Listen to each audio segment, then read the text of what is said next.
Gen Langley, can you talk about why we care about what's happening in Africa right now? Why are we spending the money we're spending there? For access and influence. I'd say that a number of countries are at the tipping point of actually being captured by the Russian Federation, as they are spreading some of their false narratives across Libya. And from a strategic answer piece, access influence across the whole Maghreb, that is NATO's southern flank.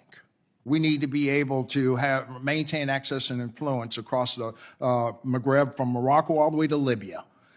The PRC and Russia are also remaining exploitative where possible and coercive when necessary. They want that ground. They want power projection capabilities. So for the most part, the rest of the continent is also for mining concessions, whether it be gold or rare earth minerals. Both of them have a long-range plan.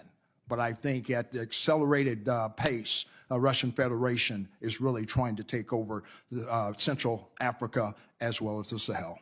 AFRICOM's campaign revolves around central themes of ensuring strategic access, countering threats to the homeland and U.S. interests, preparing for and responding to crisis, and lastly, bolstering our allies and partners.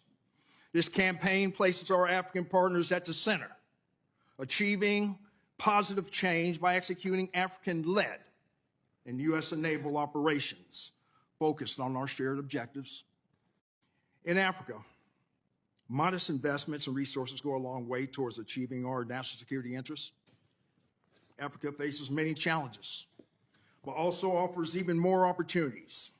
With our African partners at the forefront, reinforced by our efforts and the efforts of our allies, we will continue to gain ground towards achieving lasting stability, security, and prosperity on this crucial continent. Assembly of all the countries of Africa here, it was a dream. The African youth who can meet, talk to each other, and discuss the future prospects of our continent. I am really very happy to see you, and I can tell you that I love this youth that has understood, that is awakening.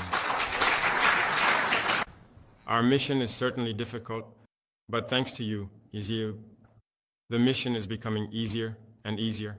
We need to talk to raise awareness so that each one can awaken the consciousness of those who are still sleeping. We have a challenge, and I think this challenge begins with education first. Many of you are leaders, entrepreneurs, opinion leaders in your country. You need to be able to convey the message, especially to the youngest, and for our educational systems to change to take into account our real data and educate children to become better citizens of tomorrow. Ensure that both the younger and the older generations who did not understand can grasp the meaning of the struggle we must undertake for Africa to truly unite. We have been deculturalized. They came to impose a culture that is not ours. And I think that today, across all horizons in Africa, we are gradually returning to our roots.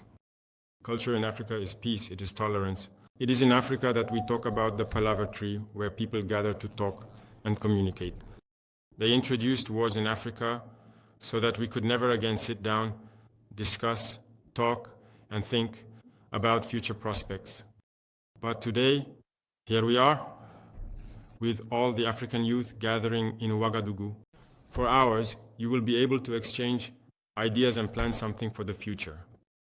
From this moment on, each of you is an ambassador to spread the message of the revolution so that the youth can get to work, unite, and take their destiny into their own hands.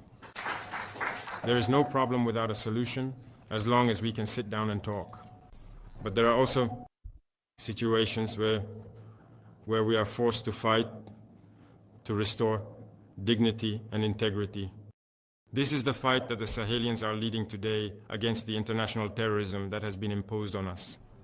We thank you all for the constant support towards our countries in this struggle. You spoke about the growing inequalities in Africa between the rich and the poor. I completely agree, and we are fighting that as well. The richest are becoming richer, and the poor are becoming poorer. This is unacceptable because it is a system that has been created in most of our states so that the richest are the ones who support the leaders in favor of these imperialists, and the poor remain always poor. And this is what I have called the Hitlerian policy. We must all unite. Unite so that these inequalities cease. Because in this union, personal interest should not take precedence. We should first consider the collective interest. And it is possible. Here, in Burkina, we are indeed facing many problems in this fight, but we will carry it out. The richest, who have enough billions, most of the time have their wealth in imperialist banks, but have no concern for helping the poorest. We launched the Patriotic Support Fund, where the poorest Burkinabés contributed. We would have liked to see our billionaires come and contribute billions to save our country. But that's not what's happening. And when we don't follow the same logic of giving them all the state contracts, they fight against us. Last year, when I spoke with you, I mentioned that I had met with bankers to set up a mechanism with the state to finance the youth. But to this day, I have seen nothing. At one point, we were forced to very quickly set up a treasury bank to find mechanisms to support young people in their businesses. This is not competition with the private sector, but we must manage to fight inequalities. As long as inequalities are not addressed, injustice prevails, poverty prevails, and insecurity will prevail. Why do you need to communicate? Because they are the ones who hold the power of money. They will always try to manipulate young people so that we disappear.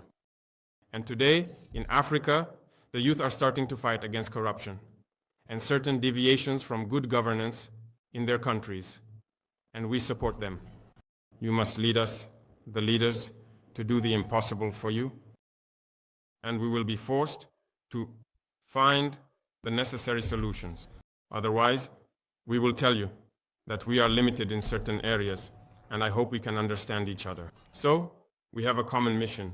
Your mission is to lead us to be better, so that the continent becomes better. Our mission is to do everything possible, to harness all the potential of our country, so that the youth can thrive. I therefore invite you to continue reflecting on these topics, to make the right proposals, so that together we can save our continent, Africa. And I know I can count on you to engage in the same debates, the same reflections. And to conclude, I will tell you, you must believe in yourselves. It starts there. Believe in yourselves, believe in the youth. Poverty is what we have been led to understand, but the reality is that we are rich. Let's ensure that our wealth belongs to everyone and that this youth can thrive, that we have the security we desire and development. We can and we will win the fight. Good luck to everyone. And happy thinking. I wish each of you a safe return to your country, Mr. Panchinyu, and that the message I have given you, Ambassador, may continue to perpetuate in your respective states. Thank you very much.